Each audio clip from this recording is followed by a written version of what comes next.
here's some huge news. Big announcement just happened. Trek Central says breaking.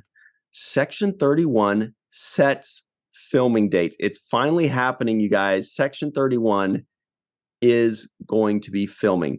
It says the DGC has updated today with new filming dates for the Section 31 movie starring Michelle Yeoh, directed by, I don't want to butcher that name, but we know him as Olatunde, and written by Craig Sweeney. It's now slated to begin filming January 29th through to March 13th, 2024. So that's 6 weeks. That's a short shoot for a film. Mm-hmm. Yeah. And for all you people out there, casting directors, I'm available.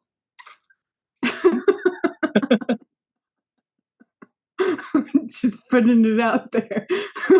So what do we know? John, do you have some inside scoop on this? Because I don't know much about it. I just feel like 6 weeks sounds short. Does that mean they're going to do 6 weeks, take a break, shoot more later? Or are they really going to knock the whole thing out in 6 weeks? It sounds like they're going to knock it all out in 6 weeks. So by wrapping up in March, though, that makes it a very good possibility that the film could release by the end of 2024. That's really cool. Now, think about it. I mean, 6 months of post-production. Let's say it needed 6 months of post-production. That's like October or November. Yeah. Yeah, but movies, with all the I mean, it really depends on what kind of show we're doing.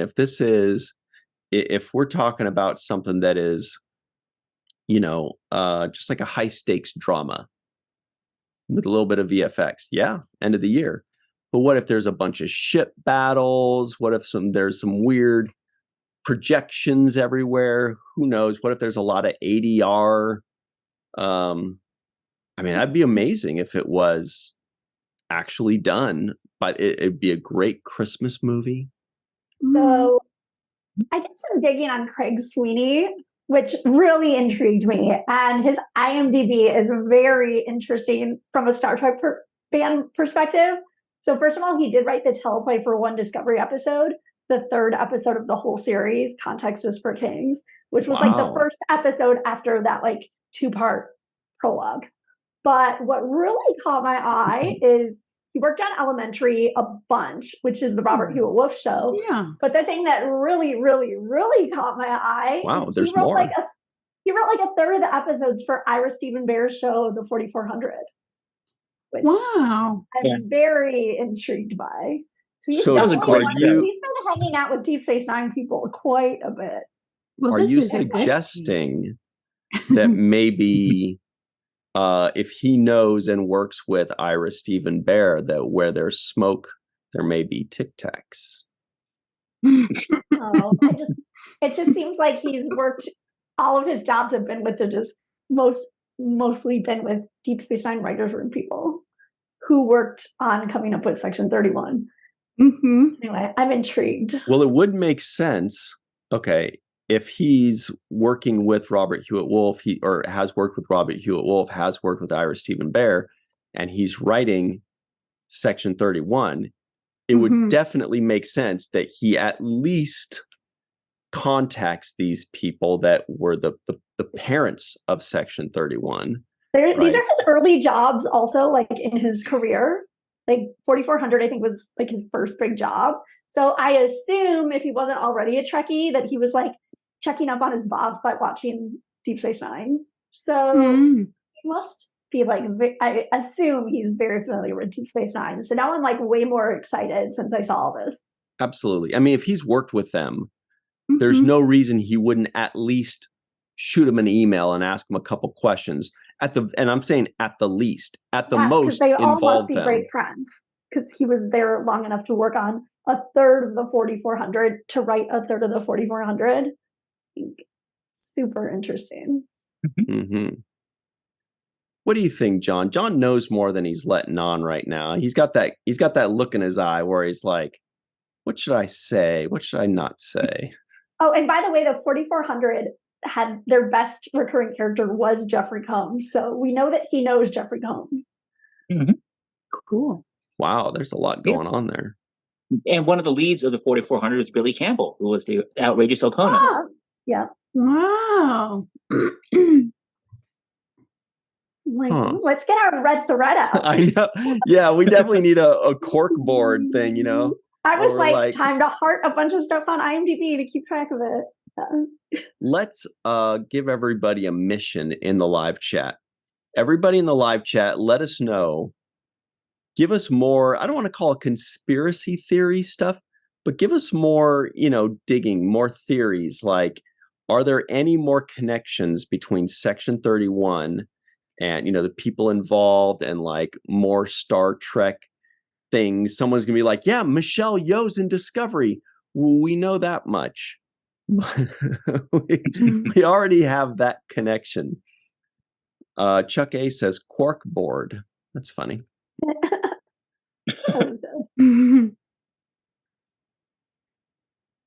Glenn Iverson says he wrote 1/3 of the 4400. So he wrote 1,466 and 2/3. That's awesome. Okay. Well, yeah, John, what do you know, if anything, surrounding Section 31? Actually, I know virtually nothing about it. Just as much as you guys know. The announcement of the filming dates was news to me as well, but that's also really exciting. I don't know if they will announce anything until filming is done. Because this isn't even an actual announcement from Paramount. This is just a Star Trek website who got the information from the Directors Guild of Canada.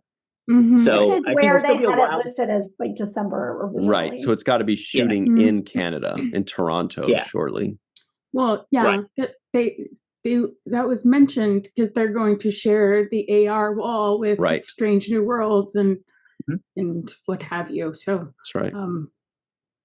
But this is a top secret project. The only thing we know is that Michelle Yeoh is the star of it. We don't know anything about the rest of the cast. We don't even know what era it's set in. We don't know what the story is. We don't, except for what was that leak about the blurb about how she's going to tackle the origins of Section 31. What? Ooh. Yeah, there was some sort of that was part of the initial announcement, I think. Something about like the origins or the past of Section 31, I recall reading somewhere, but maybe not. So we don't know anything about this. It's really kind of shrouded in mystery, which is appropriate for Section 31. Totally. Yes. Yeah. We do know, I can make 2 announcements on it. I can say that Mary Chieffo, who played Chancellor Laurel, will be in it. So will Shazad Latif, who played Ash Tyler. Those 2 are confirmed. There's a third that I can't quite confirm yet. So I'm just kidding. I don't know these things. Boy, I wish I did. I bought it, man. I wish I did. So I was writing tomorrow's story. Yeah. In my head. Yeah. No, but those are long. I don't want to call those theories of fans, but they're wishes. I mean, we definitely.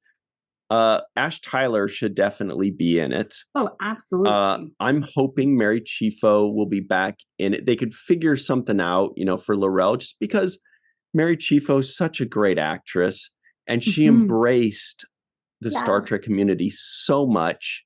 And you really want to reward those kinds of people, the ones that not only that they nailed their role and they were good on set, but they also embraced the community. Star Trek is going to try to figure out a way to incorporate those kinds of people. Absolutely. But yeah, that is true. That's all we know is just what I can tell Michelle you Yeoh. is I just subscribed to the Star Trek official magazine for their Black Friday sale because I just feel like a lot of exclusive content is showing up in there and I can't stand missing it anymore. So we'll see if they have anything to say about it. I think that the first issue comes out tomorrow. Glenn Iverson says, I really want Sloane to come back. Now, Sloane actor, we all know, is still around. He's still active. He's out. Yeah, Bill Sadler, thank you. Out in New York, upstate New York. He's been on the 7th Rule. as a guest. Great guy. He also played Death on the Bill and Ted movie, which was pretty freaking amazing. So he could come back if they go into the future. Or the thing is, if this is going to be a spinoff of Discovery, that's going to be 100 years before Deep Space Nine. So that Sloan character presumably would not be alive unless he's a time traveler. If he's a time traveler, then the actual actor, William Sadler, could come back and play. He's just, because he died. He could be, because like in Voyager, which is pretty concurrent with Deep Space Nine, you see like, what is that guy's name? Braxton or whatever. And he's like in the time, what is it called? Police. Temporal investigation. The temporal investigation. Time cop. Yeah, basically. Time bandits. So like maybe like they could have picked him up somewhere or something. It's like John, a sketchy, weird organization like Section 31 in my mind. John, don't pretend like you didn't love Time Bandits when you were a kid. Yes. I love Time Bandits, and I like Time Cop. These are all good films. Beverly Hills Cop. Throw them all in there. Let's have some fun. I feel like time travel, in whatever amount that they use, is built into the show because she left in the 32nd century. Yes, right. Thanks to the Guardian of Forever. So I don't know how much time travel there'll be in this movie, but I feel like it's part of the story. Which is why, like, I'm thinking she's gonna run around. My pie in the sky wish is she runs around and plucks people from different eras to form her own team. Whoa, like that would be so cool. Yes, right. Our good friend Dr. Susan V. Gruner says it would be cool if Alexander Siddig would be in it. Yes.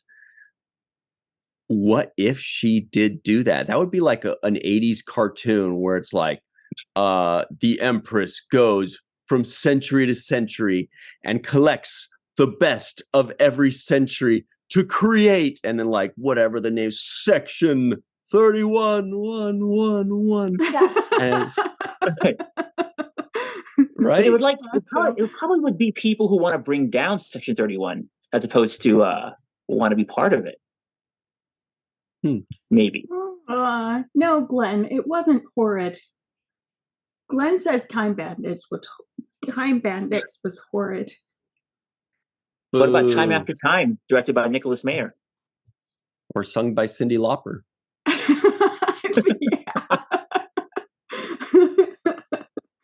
Well, I feel like the thing I'm most excited for is Section 31's like sexy style. They have such good clothes and looks and accessories.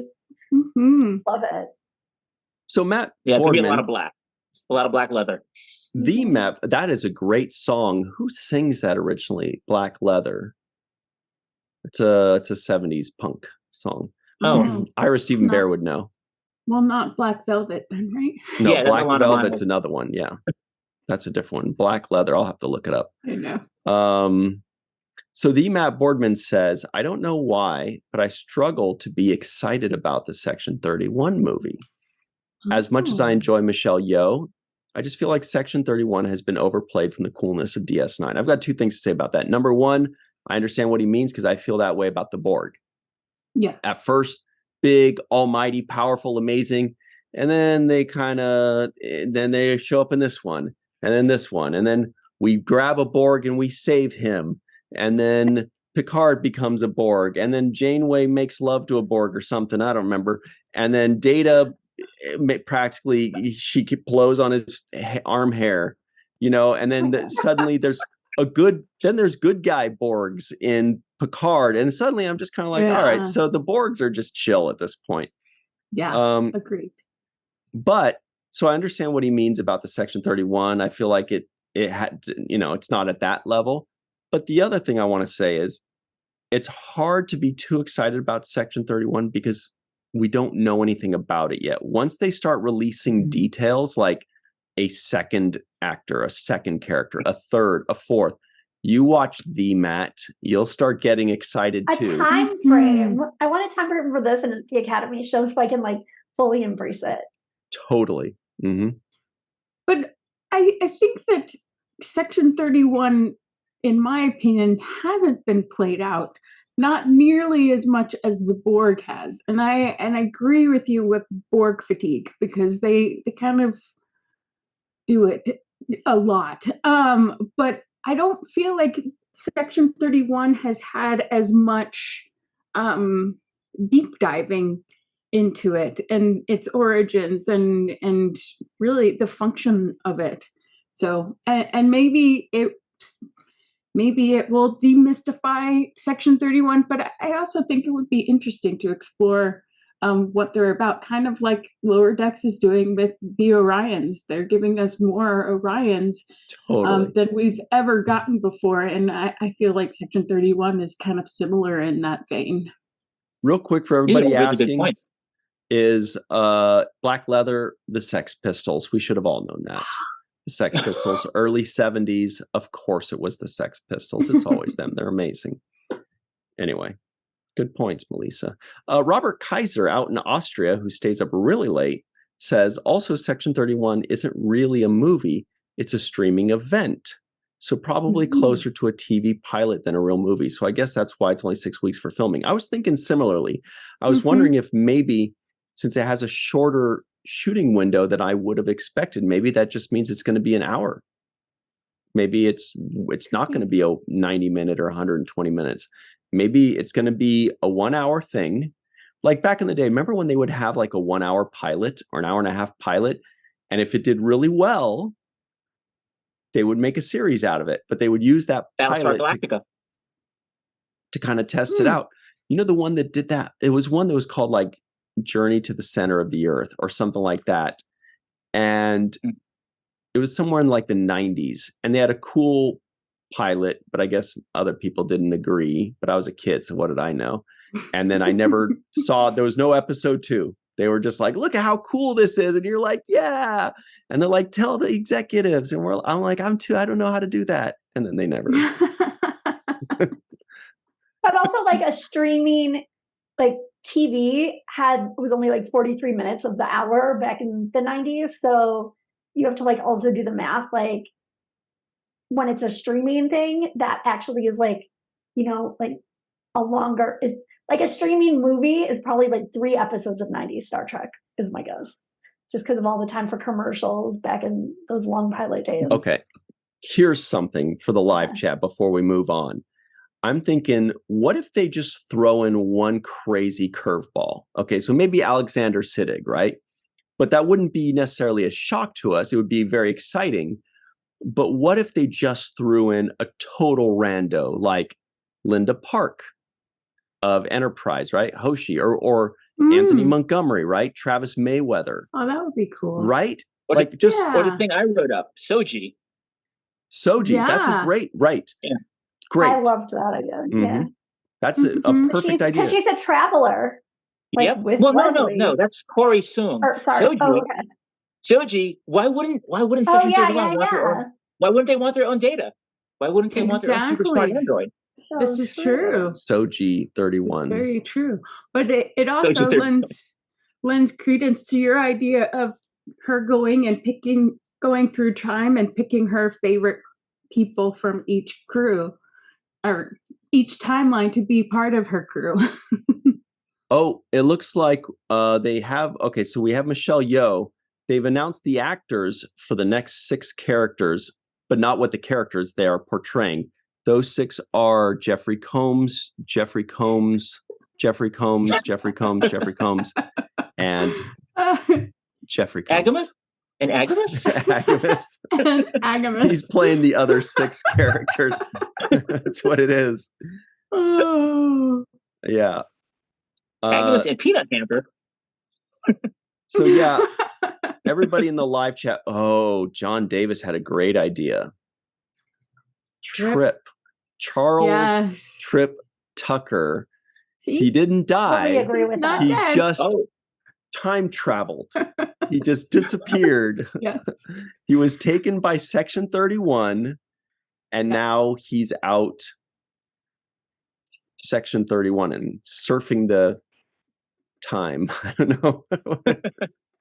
The time loop. No, but everybody in the live chat, let us know your thoughts. There are definitely no surprises on the IMDb. entry so far.